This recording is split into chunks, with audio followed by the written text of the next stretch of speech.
अक्षरा सिंह की सहमति मिल गई है। माही मनीषा उनका सहमति मिला है।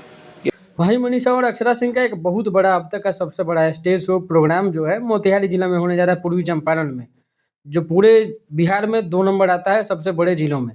आप देख सकते हैं यहाँ की सड़कों पर बहुत बड़े-बड़े होर्डिंग लगे हुए हैं, माही मनीषा का और आपको अक्षरा सिंह का। यहाँ पे पवन जायसवाल हैं जो हर साल जो है सामूहिक विवाह का कार्यक्रम करवाते हैं और इन्हीं संस्था के द्वारा इनके 151 कन्याओं का विवाह हो रहा है यहाँ पे। और उसी में एक प्रोग्राम रखा गया है 29 दिसंबर को 10 बजे के आसपास प्रोग्राम शुरू होगा और शाम के 5 बजे तक ये प्रोग्राम चलेगा। और इसमें अक्षरा सिंह आ रही हैं और साथ में माही मनीषा का आपको स्टेज शो प्रोग्राम देखने को मिलेगा।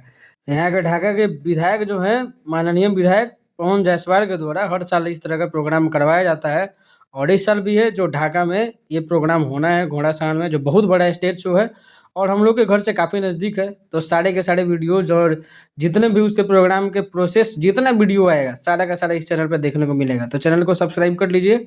29 दिसंबर से पूरा लाइव प्रोग्राम आपको इस चैनल पे दिखाया जाएगा, जहाँ भी मतलब हम लोग खुद वहाँ पे जाके, घर से नज़दीक है तो वहाँ पे जाके पूरा लाइव कैमरा के द्वारा लाइव प्रोग्राम आपको इस चैनल पे देखने को मिलेगा। तो चैनल से जुड़ जाइए, सब्सक्राइब कर लीजिए, लाइक से सब्सक्राइब करके अपना प्यार दिखाइए। Thank you.